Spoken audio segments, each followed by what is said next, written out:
I've gathered 23 of the best screenwriting techniques used by Hollywood filmmakers to produce stories worth billions on the worldwide box office. The storytelling framework is a simple visual blueprint for planning out your entire story all in one go. So whether you're a writer, a filmmaker, delivering a classroom speech, or gracing the stage at a TED Talk, or even if you're a brand builder, this framework is tailor-made for you. With it, you will establish your hero's everyday world, introduce challenges, and create moments of growth and transformation. Story planning has never been simpler, and in this video, I'll show you exactly how to use this framework. So let's get started. What's up, guys? My name is Gesso Singh, so we're going to walk through this framework one phase at a time, meaning that we'll move down a single act and all the necessary story components that belong in each before breaking into the next one. And so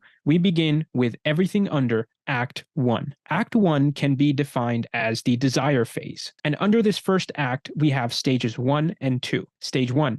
The setup. We begin with establishing a few key things at the start of the story. Things like the main character, the ordinary world that they live in, the thematic truths that currently drive them, and the initial conflict that becomes their true calling. Stage 2. The new situation. This is the moment the hero is introduced to an unfamiliar situation. It's when they're called upon by a greater force or mission to set out and achieve a specific goal, aka the call to adventure. They'll explore the pathways in front of them and initially refuse this external call because they prefer living in their comfort zone. Hence, the refusal of the call moment. So these sequences are the important milestones that every successful story must hit. And these are just the first 3 of the 12 sequences in a hero's journey. So let's take an example of what we have so far. Spoiler alert. Think of the original Toy Story from 1995. At the beginning, we meet Andy and his toys, who live in his room and are animate beings, happily living together like a community and doing their best to protect their little secret, that they're actually alive. We meet toys like Woody, Ham, Bo Peep, and Mr. Potato Head, amongst others. The call to adventure begins when Andy's birthday is announced. The toys worry that a new toy might be coming in to replace them. Enter Buzz Lightyear! A new space toy that all the kids are going crazy about. Initially, Woody is seen assuring everyone, but when he sees Andy's attention towards Buzz, he starts feeling insecure. This is Woody's refusal to accept this change, this unfamiliar situation in which he isn't the most loved toy. This jealousy and rivalry with Buzz sparks conflict between both characters, who each desire something different. Woody wants to be the most popular toy again, and Buzz, well, he just wants to fix his cardboard ship and head back to the Star Command Space Patrol team. Now, as we break into Act 2, we are met with something called a stunning surprise number 1, or the point of no return. This is when Act 1 ends in a pivotal moment, and we must jump into the second act. Here, Woody makes a selfish decision. He uses the RC car to push Buzz into the gap behind a desk, so Andy can no longer find him. Unfortunately, Buzz is actually knocked straight out the window, and Woody is left stunned. The other toys, realizing what's happened, are upset by his actions. But before they can punish Woody, Andy arrives and takes Woody with him for dinner at an arcade center. This moment thrusts Buzz and Woody into an unfamiliar yet special world, away from Andy's room and into the outdoors, into the real world. Everything under Act 2. Act 2 is the surrender phase, and it's also the bulk of the story. In this part, the hero will encounter tough challenges and struggle towards their ultimate goal. During this journey, the hero has to let go of things like money, time, energy, friendships, and relationships to achieve their desires. Keep in mind, in order to gain something, the hero must be willing to give up something valuable themselves. It's a trade-off to receive that great reward that they set out to achieve. Under this act, we have stages 3 and 4. Stage 3, progress. Stage 3 begins with the hero embarking on their new adventure and making progress towards their goal that they set out to accomplish. Along this path, the hero will meet the mentor, a certain guide figure that shares pivotal knowledge about this new unfamiliar world that they've entered. Take, for example, Harry Potter and the Sorcerer's Stone. Big spoiler alert again. So Harry meets Ron Weasley in the Hogwarts Express on their way to the school for the very first time. I'm Harry Potter. Ron gives Harry pivotal guidance on things like magical candy, popular figures like Albus Dumbledore, who is also coincidentally their school headmaster, and about the various rivalries that exist between the students that go here. The hero will then cross the first threshold. This is when they cross the boundaries between their ordinary world and the new special world. This moment signifies the hero's commitment to the journey. Take Neo from The Matrix as an example, and a spoiler alert again. He makes a fateful choice and opts for the red pill, showing his commitment to unearthing the reality of the simulation that he's stuck in, and it painfully catapults him out of the Matrix and into the real world. Lastly, the hero will come across tests, allies, and enemies. These are the challenges, friends, and foes that a hero faces in their story, and they contribute directly to their character development and also help advance the story's plot. So before moving on to stage 4, we encounter the midpoint, a pivotal moment in the story. Up to this point, we've been exploring a new and unknown territory, meeting new characters, and facing challenges. Now, even though the learning and growth process continues for the main character, our hero's journey has to begin converging and focus on a single final destination. Stage 4. High stakes and complications. At this stage, things start getting more complicated for our hero. They begin facing the ever-increasing odds that truly pull at the core truths of their character. In the context of storytelling, sequence number 7 is when the hero approaches the innermost cave. This is the part when the hero has to start making their final preparations before taking the final leap into the unknown. In the original Shrek, the approach to the inmost cave happens when Shrek and the donkey go deep into Lord Farquaad's castle to save Princess Fiona. It's a tense and challenging part of their journey where Shrek must confront his own fears and his insecurities before he reaches the story's climax. Number 8. The ordeal. This is the most dangerous and almost life-threatening moment that the hero has faced thus far, and they must get through this before they can achieve their end goal. So let's take Avengers Infinity War, for example, and spoiler alert again, Thanos faces a deeply emotional and critical moment when he's told that he must sacrifice his true love, his own daughter, Gamora, to get the Forbidden Soul Stone on the planet of Vormir. It's a heart-wrenching decision, and Thanos, who's typically been depicted as a merciless tyrant, now becomes emotionally vulnerable for the first time, and he cries at the decision that he has to make. But ultimately, he commits to the deed, and he throws Gamora over the cliff to her death. And so he gets what he wanted. The reward that brings him the closest he's ever been to achieving his ultimate goal. A reward obtained at a terrible price paid. That's number 9, the reward. This is the long-awaited desire that the hero originally set out to achieve, and they've got it now, but they've paid a heavy price for it. This day extracts a heavy toll.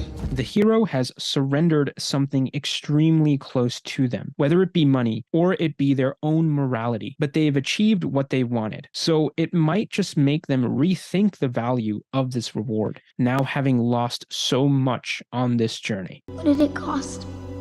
Everything. So before we break into Act 3, the hero must meet with a stunning surprise, number 2. In other words, the crisis that forces them to make a climactic choice. If we look back at the original Lion King, the moment that Scar confesses his awful crime of killing Mufasa, Simba is shocked by this key bit of information. And in a moment of rage, Simba finally retaliates, and he begins his final battle with Scar. So this is an example of how a shocking bit of information is revealed to the hero, and what they do in response does a good job of not only defining their own character, but also leads them into a certain climax. Now, everything under Act 3. In Act 3, the transformation phase begins, marked by the hero's climax in their journey. The hero reaches the pinnacle. It's the top of the mountain in their story arc. They've likely achieved their initial desire or goal, and now they're looking to head back to their ordinary world. However, it won't be so easy to navigate this end phase. This return journey will require them to complete their transformation